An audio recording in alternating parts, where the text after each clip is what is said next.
आए रोज नए से नए मसले, नए से नए फितने।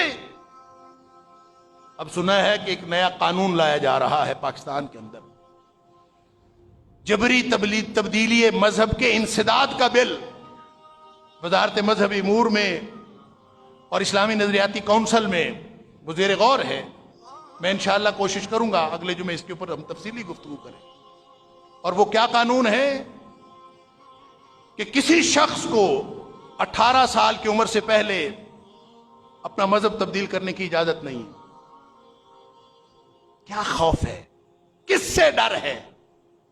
और फिर अगर कोई 18 साल के बाद भी अगर कोई इस्लाम कबूल करना चाहे, अपना मजहब तब्दील करना चाहे, तो वो खुद से इस्लाम कबूल करने की, अपनी मर्जी से इस्लाम कबूल करने का इख्तियार नहीं रखता। उसको सेशन जज को, एडिशनल सेशन जज को दरखास्त देनी होगी कि मैं अपना मजहब तब्दील करना चाहता हूं। अब जज की मर्जी है कि वो उसको 20 दिन दे, 21 दिन दे, 40 दिन दे या 90 दिन दे। उसको कहेगा कि तू, और उस मजहब के, जिस मजहब का मानने वाला वो है, मसलन कोई हिंदू अगर इस्लाम कबूल करना चाहता है या ईसाई इस्लाम कबूल करना चाहता है, तो वो अगर तो 18 साल से कम उम्र है तो वो इस्लाम कबूल कर ही नहीं सकता। क्या इन्ना लिल्लाहि व इन्ना इलैहि। और जिसने 18 साल की बड़ी उम्र है, उसने इस्लाम कबूल करना है, तो वो सेशन जज को दरख्वास्त दे जाके कि जी मैंने इस्लाम कबूल करना है। वो उसको 90 दिन का वक्त देगा। और फिर अगर वो ईसाई है तो ईसाइयों को, अगर वो हिंदू है तो हिंदुओं को, उसके सारे पुरोहितों को और उनके पादरियों को बुला लेगा कि आओ इसको समझाओ कि ये इस्लाम कबूल ना करे, इसको अपना लिटरेचर दो, इसको अपनी किताबें दो। ये कानून के अंदर लिखा, इन्ना लिल्लाहि व इन्ना। और फिर वो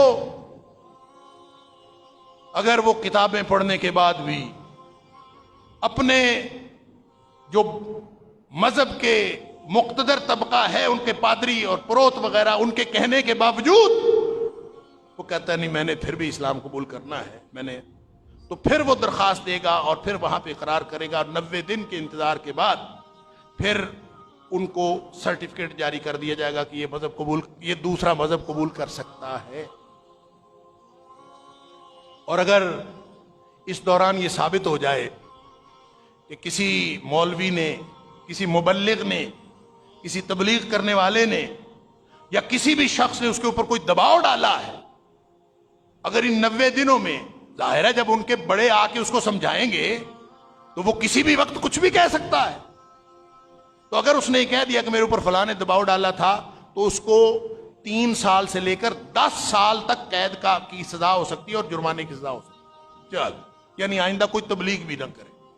ये अल्हम्दुलिल्लाह हमारा इस्लामी जमहूरिया पाकिस्तान में ये कानून ज़ेर बहस है, ज़ेर तजवीज़। इन्ना लिल्लाहि व इन्ना इलैहि। ये मैंने एक मिसाल दी है। मसला क्या है? मसला खत्म नबूवत के अकीदे का मसला। हमें ये समझ ही नहीं आई कि नबी अकरम सल्लल्लाहु अलैहि वसल्लम की नबूवत मुकम्मल हो जाने का मतलब क्या है। अगर उसका मतलब सिर्फ गिनती खत्म हो जाना है तो बनाते रहो इस तरह के कानून, करते रहो इस तरह अपनी मर्जियां, नई नई रियासतें बनाते रहो, कई कई कानून बनाते रहो, दीन के अंदर तब्दीलियां करते रहो, इस्लामी जमहूरिया पाकिस्तान के अंदर गैर इस्लामी बिल लाते रहो। अगर तुम्हारा ख्याल ये है कि नबी करीम सल्लल्लाहु अलैहि वसल्लम के बाद भी किसी के पास ये अथॉरिटी है, किसी के पास ये इख्तियार है, चाहे वो कोई पार्लियामेंट हो, चाहे वो कोई शख्स हो, चाहे वो कोई इमाम हो, चाहे वो कोई बड़ा हो, चाहे वो मौलवी हो, चाहे वो मुर्शिद हो, चाहे वो ग्रुप हो, चाहे सारी कौम हो, चाहे सारी दुनिया हो, अगर कोई समझता है ना कि किसी के पास दीन का कोई इख्तियार बाकी है, किसी के पास कोई अथॉरिटी है, किसी का कहा हुआ कानून है, किसी के बनाने से कानून बन जाता है, अगर ये समझता है तो इसका मतलब है उसका अकीदा खत्म नबूवत नाक़िस है।